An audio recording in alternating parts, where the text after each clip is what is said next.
오늘 우리에게 주시는 하나님의 말씀은 구약성경 시편 119편 28절로부터 32절 말씀입니다. 구약성경 891페이지 시편 119편 28절로부터 32절 말씀입니다. 제가 본문 말씀 봉독하겠습니다. 나의 영혼이 눌림으로 말미암아 녹사오니 주의 말씀대로 나를 세우소서. 거짓 행위를 내게서 떠나게 하시고 주의 법을 내게 은혜로이 베푸소서. 내가 성실한 길을 택하고 주의 규례들을 내 앞에 두었나이다. 내가 주의 증거들에 매달려 싸우니 여호와여 내가 수치를 당하지 말게 하소서. 주께서 내 마음을 넓히시면 내가 주의 계명들의 길로 달려가리이다. 아멘. 다윗은 다시금 자신의 영혼의 위기와 고통을 하나님께 토로하며 살려달라고 아뢰고 있습니다. 그런데 이 28절 말씀에서 나타나는 다윗의 신앙은 언뜻 생각하면 쉬워 보입니다. 그러나 사실은 굉장히 드문 성숙한 신앙임을 우리가 알 수 있습니다. 다윗의 신앙이 참으로 본받을 만한 장성한 신앙인 것은 적어도 세 가지 측면을 들 수 있습니다. 첫째로 다윗은 자신의 혼자 힘으로 영혼이 회복될 수 있다고 전혀 여기지 않고 있어요. 하나님께서만 나를 살리실 수 있다고 여기고 있어요. 그런데 이것이 굉장히 드물다는 것을 우리는 알고 있습니다. 이 믿음이. 왜냐하면 하나님께서 나를 살리실 수 있는 유일한 분이라고 여기면서 하나님 앞에서 마음이 녹아서 땅으로 뚝뚝뚝뚝 떨어지면서 살려달라고 간구하는 경우도 있지만 때로 우리는 그때 완고하여져요. 하나님에 대한 불신도 있고요. 그 이유에는 원망도 있고요. 자기 스스로 해낼 수 있다는 교만도 있어서요.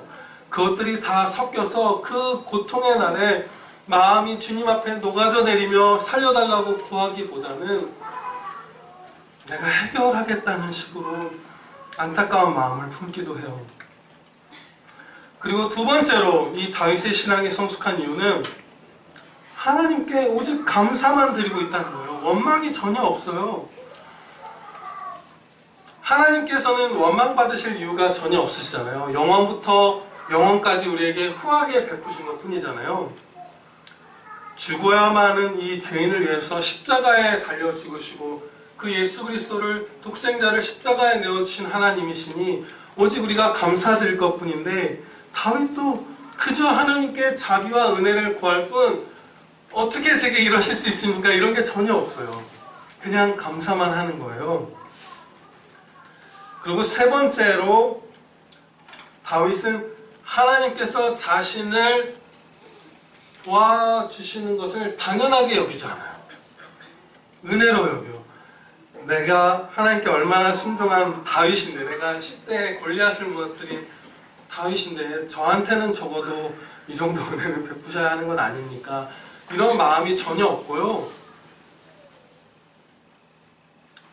자기에게는 바꿔 말하면 이거죠. 도우심의 근거가 나에게는 없습니다, 아버지. 그러나 하나님의 자비에는 근거가 있어서 나에게 주여 은혜를 베풀어 주시옵소서, 자비를 베푸소서 지금 아뢰는 거예요. 그래서 다윗은 자기에게서 근거가 전혀 없기 때문에 이렇게 말씀드렸죠. 주의 말씀대로 나를 세우소서. 그러니까 이 세 가지 이유를 살펴보았을 때 여러분 각자가 걸리시는 게 있을 거예요. 이렇게 살려달라고 기도드리는 게 굉장히 어려워요. 굉장한 이거 아름다운 본이고요. 이 다윗의 28절의 본을 받아서 우리도 그렇게 기도드렸으면 좋겠습니다. 하나님만이 나를 살리실 수 있고 하나님은 오직 감사받으실 분이시며 우리가 하나님께 건진받을 근거는 하나님께만 있다. 네. 이걸 기억하셨으면 좋겠습니다. 다윗은요, 성경을 기록하기까지 한 선지자임에도 불구하고 신실한 성도임에도 불구하고 그 다음 절을 보시면 거짓 행위를 내게서 떠나게 하옵소서 간구하고 있습니다. 그런데 여기서 다윗은요, 나를 거짓 행위에서 떠나게 해주시옵소서라고 간구한 게 아니에요. 이게 말이 미묘한 차이인데, 그렇게 만약에 다윗이 말했다면 나는 온전한데 잠시 거짓에 빠진 것과 같은 거잖아요. 나를 거짓 행위에서 떠나게 하옵소서. 그런데 지금 다윗은 뭐라고 말하는 거냐면, 조금 부연 설명을 붙여서 성경 말씀을 이제 여러분들에게 읽어드리면, 내 안에 있는 거짓 행위를 내게서 떠나게 해주시옵소서라고 간구한 것과 마찬가지예요. 그 거짓이 내 심령 가장 깊숙한 곳에 있는 그런 것이라는 거예요. 나는 선한데 내가 잠시 악한 거짓된 자들에게 미혹당한 것이 아니라 그 거짓의 뿌리는 내 안에 있다, 본체가. 그래서 지금 다윗은 간구하기를 거짓 행위를 나에게서 떠나게 하옵소서 간구한 거예요. 거짓된 심령은 결코 믿음이 성장할 수 없어요. 제가 예전에 이것에 관련돼서 각인이 있는 사건이 있는데요. 그 합동신학원에 다닐 때 어느 과제를 제가 조직신학 교수님께 제출했는데, 정직이 없으면 신앙이 성숙할 수 없다, 이 말을 제가 그 내용에 썼는데, 거기에만 교수님 빨간 줄을 빡 그었어요. 그 교수님이 그렇게 그 응답을 이렇게 자세하게 해주시는 게 아닌데 그것에 굉장히 공감하셨던 것 같아요. 근데 그것이 아주 선명하게 기억에 남는데, 정직하지 않으면, 거짓이 있으면 신앙이 전혀 성숙할 수가 없어요. 이 얘기는 바꿔 말하면 영혼의 기쁨과 생명이 차오를 수 없다는 거예요. 너무나 비참하죠. 하나님께 범죄한다는 뜻이고요. 예수님께서 누가복음 5장 31절에서 말씀하셨습니다. 건강한 자에게는 의원이 쓸데없고 병든 자에게라야 쓸데있나니. 사실은 병들었으면서도 나는 건강하다고 말하는 그런 안타까운 거짓에 빠진 자는 주님의 도우심을 못 받는 거예요. 이것은 예수님을 믿게 된 다음에도 마찬가지예요. 나의 죄와 나의 연약함을, 나의 환자됨을 고백하면서 거짓을 내 안에서 꺼내어 제하여 주시옵소서 다윗처럼 말하는 자는 신앙에 성숙할 수 있지만, 거짓으로 자신은 괜찮다고 말하면 신앙에 성숙이 있을 수가 없어요.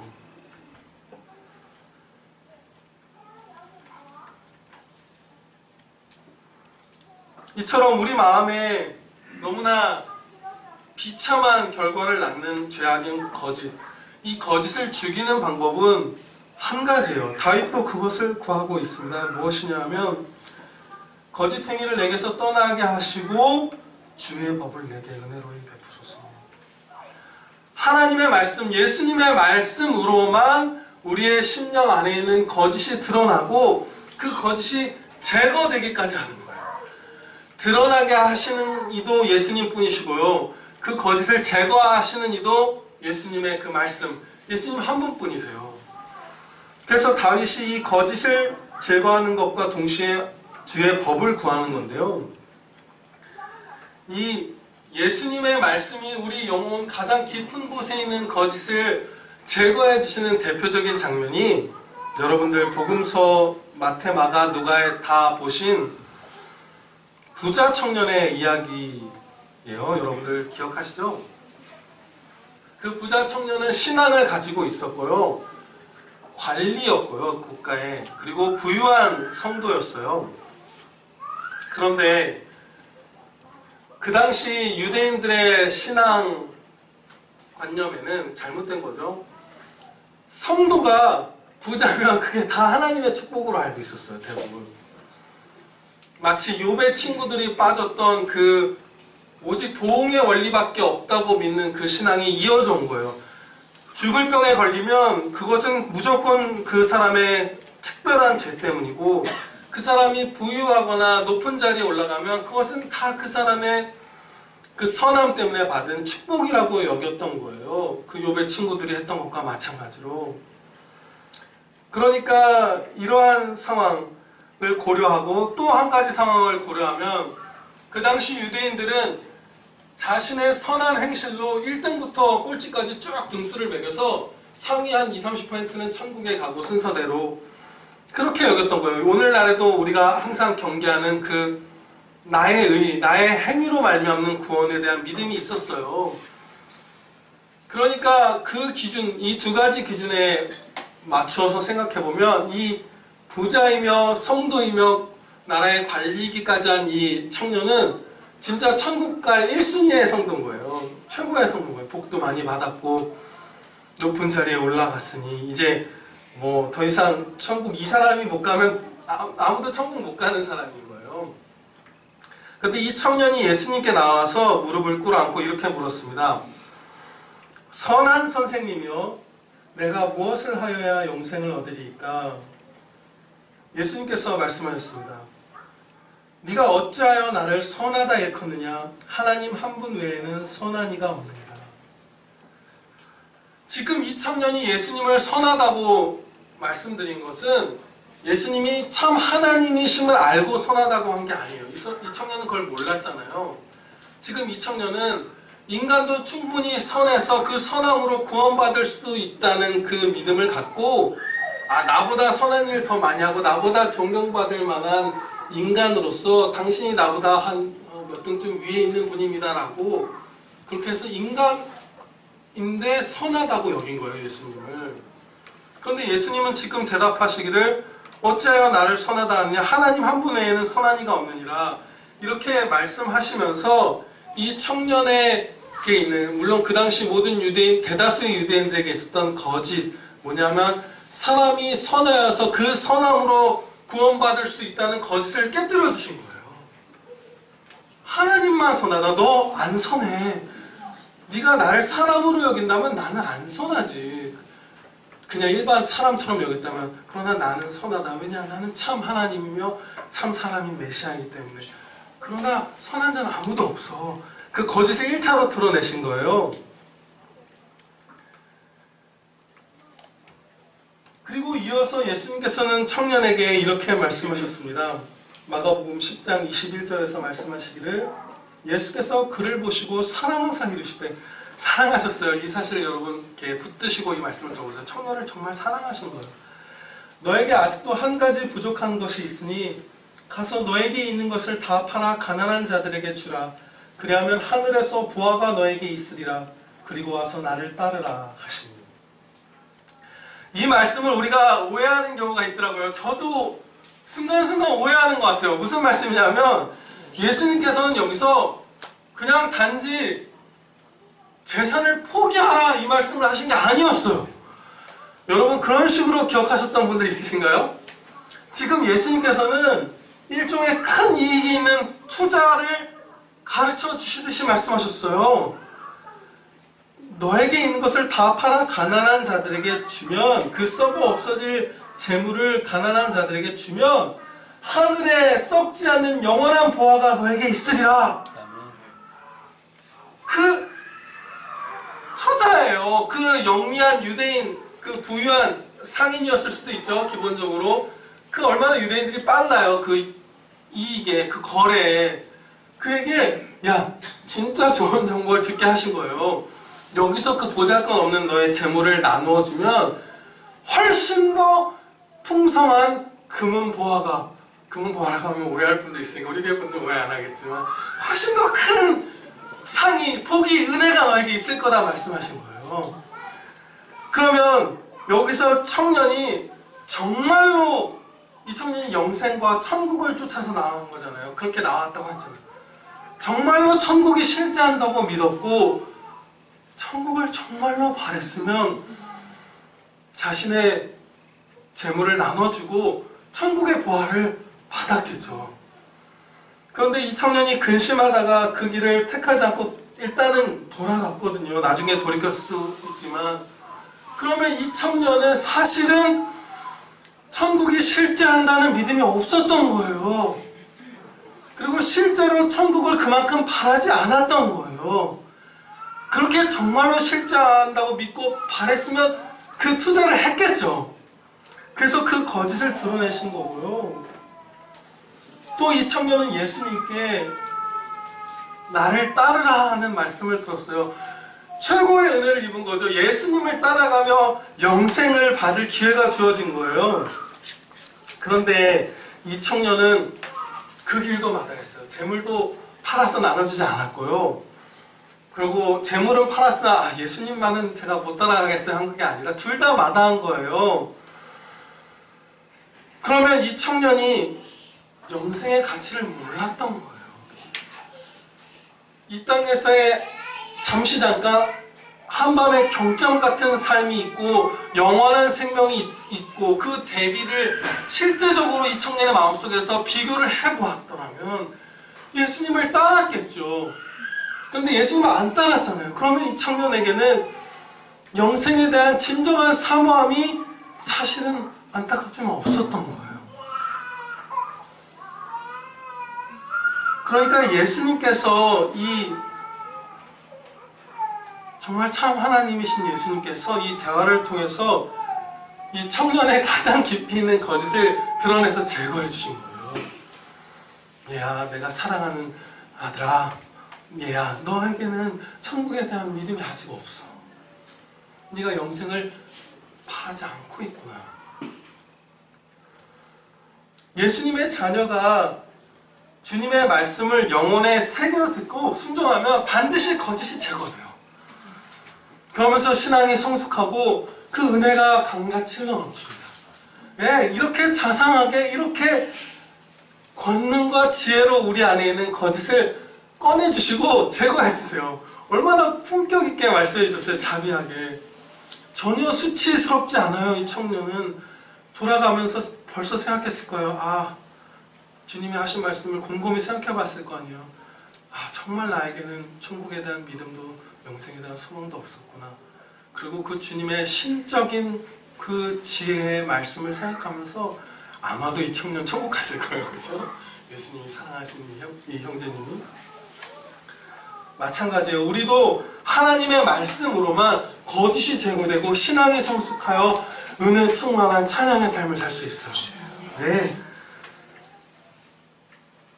30절 말씀에서 내가 성실한 길을 택하고 라고 번역된 말씀이 있는데요. 성경에 따라서 진리의 길이라고 번역된 경우도 있어요. 그런데 두 경우는 모두 같은 뜻으로 볼 수 있어요. 왜냐하면 하나님의 종, 예수님의 종이 성실하다 하면 진리를 따를 때만 성실한 거잖아요. 자기 멋대로 하는 건 성실한 종이 아니잖아요. 그러니까 성실한 길을 택하였다, 충성된 길을 택하였다 하면 진리의 길을 택하였다 함과 같아요. 그러니까 여러분 혹시 또 막 성실한 분이셔서 영어 성경까지 읽어보시는 분들 계시면 혼동하실 필요 없어요. 같은 의미예요. 진리의 길과 성실한 길이. 그런데 다윗은 진리의 길을 내가 택했습니다 이렇게 말을 했는데 이 말씀대로 우연히 옳은 길로 들어서는 것은 없어요. 택하는 거예요. 우리에게 주신 자유 선택으로 은혜 가운데 진리의 길을 걸어가려면 반드시 그 진리를 택해야 하는데요.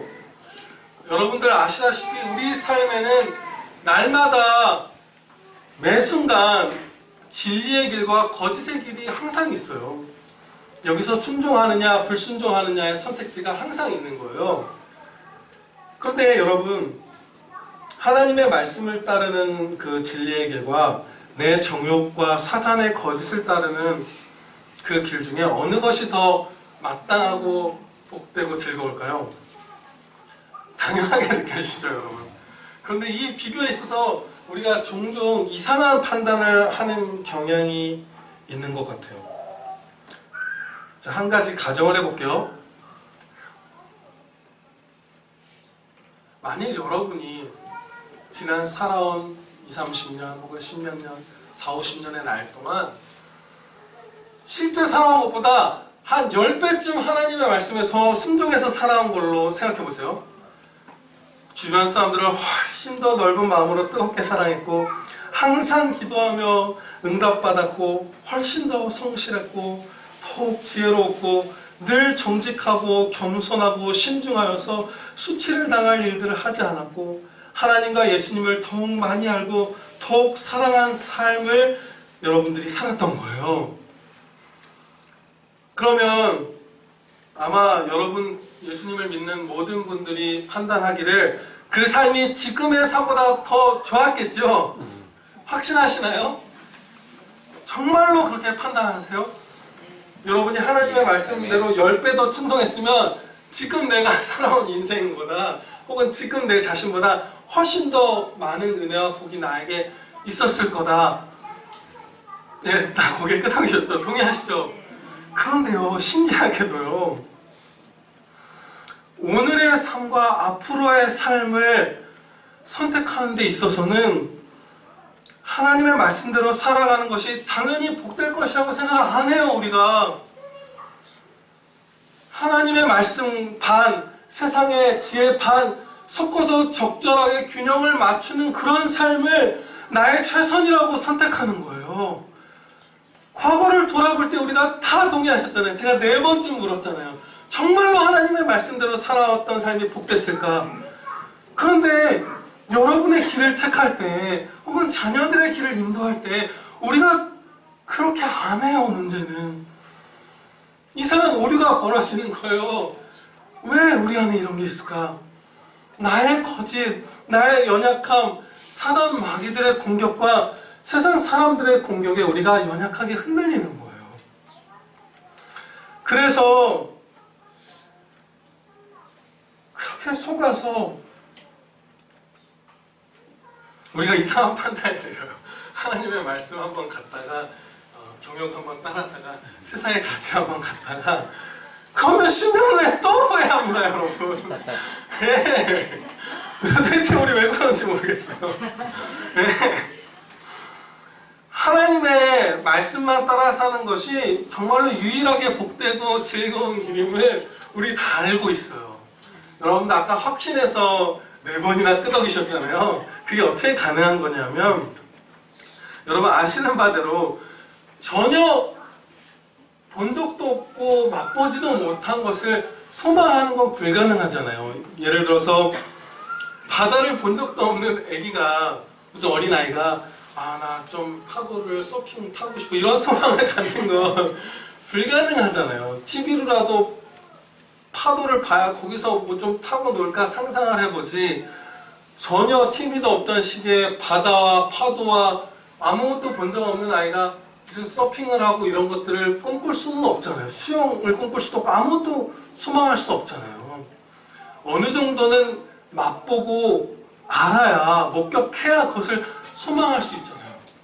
그러면 하나님의 말씀을 따라 전심으로 사는 삶을 소망하고 행하라고 명하셨을 때는 그 복된 삶의 일부를, 그 완성을 맛보게 해주신 거예요. 그래서 우리가 그걸 소망하는 거예요. 그게 탁월한 삶이고 선하고 즐거운 삶인 거 우리가 다 알고 있어요. 그러니까 사실 우리가 선택이 쉽죠. 사실은 쉬워요. 속지만 않는다면, 항상 주님께 도우심을 구한다면 우리가 알고 있는 확고한 지식을 따라 그 선한 선택을 할 수 있어요. 네, 이미 맛보았어요, 여러분.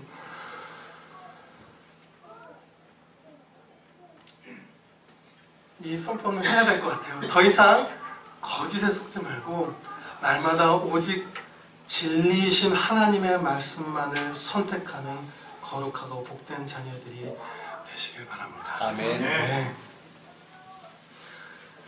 30절부터 31절까지는 다윗의 최선을 다하는 신앙을 아주 선명하게 목격할 수 있습니다. 정말 최선의 신앙생활을 하기 위해서 다윗이 발버둥 치고 있는데요. 내가 성실한 길을 택하고 주의 규례들을 내 앞에 두었나이다. 내가 주의 증거들에 매달려 싸우니. 자신의 신앙의 모습을 이렇게 3가지로 묘사하고 있어요. 그러하오니 수치를 당치 말게 없어서 이제 이 간구까지 이어지는 거죠. 그런데 이 말씀들은 다 정말 최선을 다하는 신앙인데요. 주의 규례들을 내 앞에 두었다는 이 말씀은 하나님의 말씀만이 나의 목표이자 나아갈 길이자 본이자 나의 목자라는 그 믿음으로 충성했다는 거예요. 하나님의 말씀을 옆에 두고 잠깐 참고한 게 아니라 내 앞에 두고 갔다는 건 진리이시면서 우리의 목자이신 그 예수님만 바라보고 가는 그 성도의 삶이었던 거예요. 그리고 주의 증거들에 매달렸다, 붙어있기를 애썼다, 또 늘 성실한 길을 택했다 함도 가장 거룩하고 가장 순종되고 가장 하나님을 기쁘시게 하는 사랑스러운 자녀가 되기를 힘쓴 거예요. 최선을 다한 거예요. 그런데 이게 굉장한 우리에게 회개를 하게 하는 말씀인 이유는요, 반면에 우리는 낙제점만 모면하는 크리스찬이 되려고 하는 경우가 많더라고요. 이 사실을 제가 최근에 이제 깨닫고 너무 놀랐어요. 예를 들면 이런 거예요. 여러분 영화를 고르실 때 이제 여가 시간이 생긴 거예요. 너무 잔인하거나 범죄도시의 마동석이 나와서 재밌다는데 막 첫 장면 틀었는데 막 칼로 조선족 분들이 막 난자하고 이런 거 나오면 막 끄게 되고 이러잖아요. 너무 잔인하고 너무 음란한 영화 이런 것들은 우리가 이건 하나님의 말씀에 할 짓이 아니지 하고 꺼요. 그런 건 대부분 하실 거예요. 정말 아직도 막 좀비물 즐기시고 이런 성도분들 별로 없으실 거예요. 그렇죠? 그런데 최고로 하나님의 말씀에 합하여 나의 영혼에 가장 유익한 영화는 무엇일까 고민해 본 적 있으세요? 거의 없어요. 정말 드물어요. 우리의 인생이 대부분 그래요. 하나님의 말씀을 해서는 안 되는 것을 가르쳐 주는 정도로, 혹은 해서는 안 될 일을 피하는 정도로만 순종하는 거예요. 그런데 우리는 진리의 선택이 아닌 다른 선택에서는 항상 최고를 고르려고 애쓰거든요.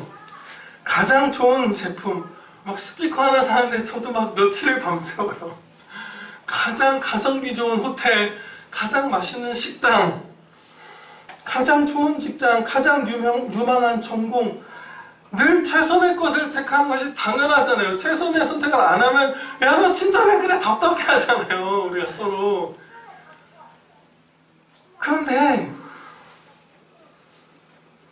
진리의 길을 순종하는 것, 이건 무슨 문제죠? 우리의 영원한 생명과 사망이 달린 길이고 영원한 상이 달린 길이고 하나님과 관계된 일이고 우리의 전인격이 달린 일에 있어서는 그냥 그리스도인에서 최저점만 유지하자라는 정도로 신앙생활을 할 때가 많은 거예요.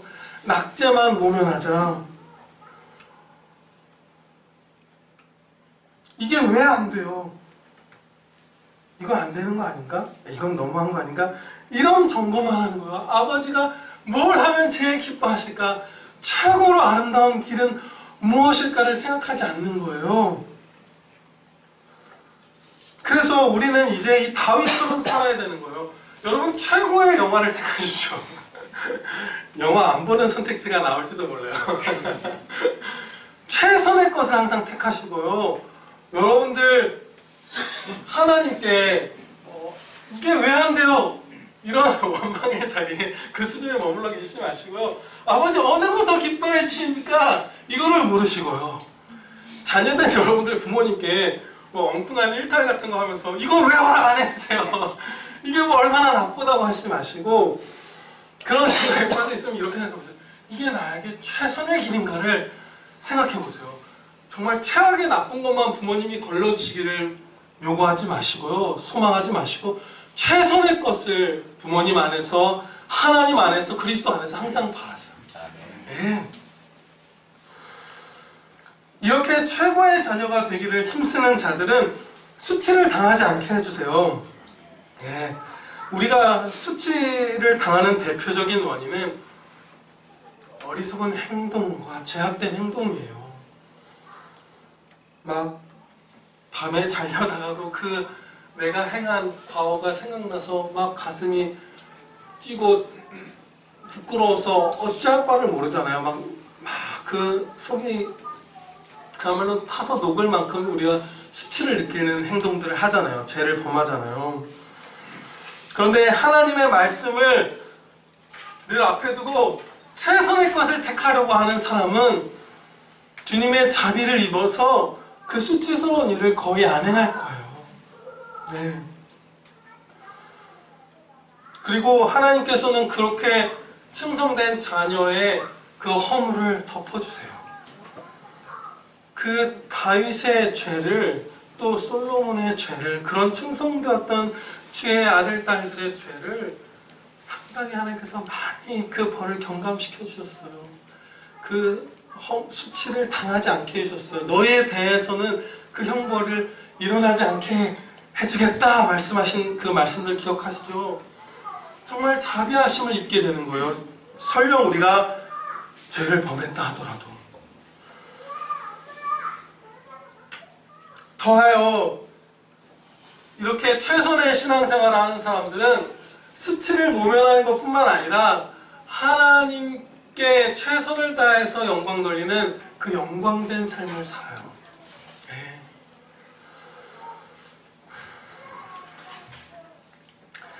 마지막 32절 말씀에서 이렇게 간구합니다. 주여, 주께서 내 마음을 넓히시면 내가 주의 계명들의 길로 달려가리이다.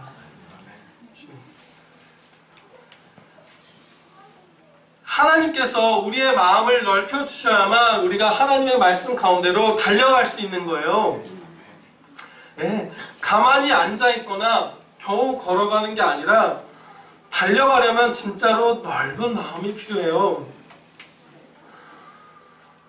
이 말씀은요, 그런데 우리의 마음이 좁아진 상태라는 것을 가르쳐주죠. 전제하고 있잖아요. 오늘 우리는 우리의 마음을 좁게 만드는 대표적인 원인 두 가지를 살펴보겠습니다. 첫째는요, 예수님을 신뢰하여서 이 무거운 짐을 맡겨야 하는데, 주여, 그런데 신뢰하지 않으므로 스스로 무거운 짐을 홀로 쥐고 있는 거예요. 그래서 마음이 불안하고 염려하고 위축되어서 좁아진 거예요.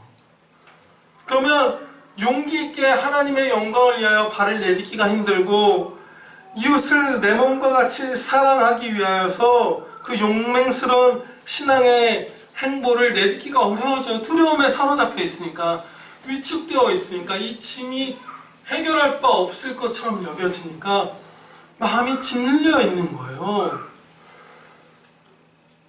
그러나 주님을 신뢰하면서 간구하기 시작할 때 그 짐을 주님이 대신 져주시고 우리의 마음은 커져요. 두 번째로, 나의 자아 안에 갇혀서 마음이 좁아져요. 나의 교만도 좁은 한계를 만들고요, 이기심도 피좁은 경계를 그리더라고요. 이런 식인 거예요. 하나님을 사랑하고 이웃을 사랑해야지, 그것을 이제 나도 행해야지 하는 거예요. 그러다가 이런 생각이 드는 거예요. 아, 그래도 그 미천한 일은 못하지. 한 번, 두 번은 손해봐도 그 이상은 손해 못 보지. 욕먹을 수는 있어도 내가 매 맞을 수는 없지. 이런 것들, 그 한계를 두는 거예요. 내가 그렇게 낮아질 수도 없고 그렇게 손해볼 수도 없어. 그 이기심, 그 교만이 내 정욕을 따라서, 내 자아를 따라서 이런저런 안 되는 상황들을 막 만드는 거예요. 마음을 좁게 그 경계선을 계속 작은 선으로 그리고요, 그 영토 안에도, 마음의 넓이 안에도 막 걸림돌이 되는 게 있는 거예요. 하나님의 말씀이 내 앞에 이미 주어져 있는데, 예수 그리스도께서 친히 전하신 이 신학의 완전한 계시가 있는데, 그것을 순종하려다 보면 이런저런 나의 자아가 그린 조건들에 걸려서 못 달려가는 거예요. 반대로요, 우리의 짐을 주님께 맡기고 우리의 교만하고 이기적인 자아를 벗어버리면 정말 마음이 넓어져서 막 달려가게 돼요. 70번씩 7번이라도 용서하고 하나님 사랑, 이웃 사랑을 위하여 욕먹어도 되고, 그 다음엔 매 맞아도 되고, 그 다음엔 갇혀도 괜찮고, 그 다음엔 헐벗음을 당하고, 그 다음엔 칼에 맞아도 괜찮습니다. 까지 갈 수 있고요. 이름 없는 자가 되어서 아무런 명예 없는 삶을 살아도 하나님의 뜻이라면 자원하고요. 그렇죠? 가난도 기꺼이 감내하고요. 하나님의 영광을 위하여 새벽에 일어나 해질녘까지 혹은 밤늦게까지 성실한 농부처럼 매일 살아갈 수 있고요. 그 어떤 조건도 상황도 하나님의 말씀 안에서 하나님께로 달려가는 나의 삶에 걸림돌이 안 되는 거예요. 정말로 영혼이 넓어지는 거예요. 전진할 수 있는 거예요, 힘차게. 이처럼 넓어진 심령을 가진 성도의 고백과 권면이 고린도후서 6장 8절로부터 13절에 있습니다. 속이는 자 같으나 참되고 무명한 자 같으나 유명한 자요, 죽은 자 같으나 보라 우리가 살고, 징계를 받는 자 같으나 죽임을 당하지 아니하고, 근심하는 자 같으나 항상 기뻐하고, 가난한 자 같으나 많은 사람을 부유하게 하고, 아무것도 없는 자 같으나 모든 것을 가진 자로다. 고린도인들이여, 너희를 향하여 우리의 입이 열리고 우리의 마음이 넓었으니 너희가 우리 안에서 좁아진 것이 아니라 오직 너희 심정에서 좁아진 것이니라. 내가 자녀에게 말하듯 하노니 보답하는 것으로 너희도 마음을 넓히라. 아멘. 우리의 마음을 넓히면 이렇게 살 수 있는 거예요. 그야말로 한계가 없는 거예요. 이런저런 조건들이 하나님의 말씀을 따라 전심으로 달려가는데 그 경계가 되지 않는 거죠. 그런데 이렇게 넓어진 마음으로 하나님의 말씀 가운데에서 달려가는 성도가 정말로 드문 것 같아요. 물론 다윗이 이 고백을 한다고 해서 다윗이 상대적으로 느릿느릿 걸어가던 성도는 아니었죠. 다윗은 진짜 전심으로 달려가는 성도였는데 그런 거룩한 성도이기 때문에 더 거룩하기를 꿈꿔서 이 고백을 한 거예요. 그런데 오늘날 우리 대부분은, 아니 역사상 거의 대부분의 성도는 진짜로 걷고 있는 거예요. 진짜로 앉아있거나. 필립 베넷 하워라는 19세기의 신실한 목사님이 이런 말씀을 하셨어요. 대체로 걷거나 앉아있는 성도들이 많다. 달리는 그리스도인들은 너무도 극소수여서 종종 미치광이로 여겨질 정도이다. 너무나 드문 거예요. 넓은 마음으로 한계를 긋지 않고 조건을 달지 않고 하나님의 말씀이면 전진하는 성도가 너무나 적어서 미치광이로 여겨질 정도인 거예요. 여러분들 아시는 바대로 미국의 1차 대각성 운동 때 조나단 에드워즈와 위필드 목사님 같은 분을 중심으로 대부흥이 일어났을 때 그 당시 목사님 가운데 최소 절반이 그 부흥을 반대했잖아요. 목회자들 가운데에서, 시기에서 정말 수많은 악한 마음. 여러분 생각을 해보세요. 여러분들은 안 그럴 것 같으신가요? 저는 그 자신이 때로 없을 때가 있어요. 여러분 부흥을 꿈꾸는데 이런 거예요. 제가 합신 신학교를 나왔잖아요. 근데 제가 아는, 정말 같이 공부할 때 진짜 공부 열심히 안 하고, 아니면 정말 별 볼 일 없고, 어디 막 그런 우리 인간적인 조건으로는 정말 가진 게 없는, 아니 그런 거 아니어도 좋아요. 내가 아닌 다른 동기네 교회에서 부흥이 일어나기 시작하는 거예요. 한국 교회에 하나님께서 성령님께서 하늘을 가르고 강림하시는데 그 1차 대학성 운동 때처럼. 그런데 내 교회가 아닌 거예요. 그러면 여러분이 목사님이라고 생각해보면 그때 감사할 수 있을까요? 정말 어려워요. 우리가 그렇게 악해요. 부흥을 놓고서도 교회가 하나인데도, 하물며 그 연단받는 목회자들도 절반이 그 부흥을 최소 반대했으면 우리 대부분은 정말 뛰기는커녕 걷거나 앉아있는 자들인 거예요. 조건이 많은 거예요. 하나님의 영광도 나를 통해서, 나를 높아짐을 통해서 드러내야 하고, 이웃을 사랑하지만 내 코가 석자고, 나는 이것을 해야 하고, 이게 우리 안에 늘 있는 거예요.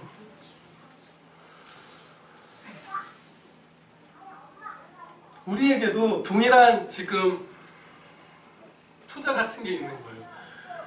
지금 너희가 이 땅에서 하나님께 모든 것을 쏟아 순종하면 하늘의 보화와 상이 크리라 말씀하세요. 우리는 그렇게 부자도 아니잖아요. 그 청년처럼 우리에게 똑같은 게 있는 거예요. 똑같은 믿음의 그 테스트가 있는 거예요. 네가 정말로 영생을 소망하시죠? 네. 그러면 어느 선을 그으시면 안 돼요. 기도드리시겠습니다.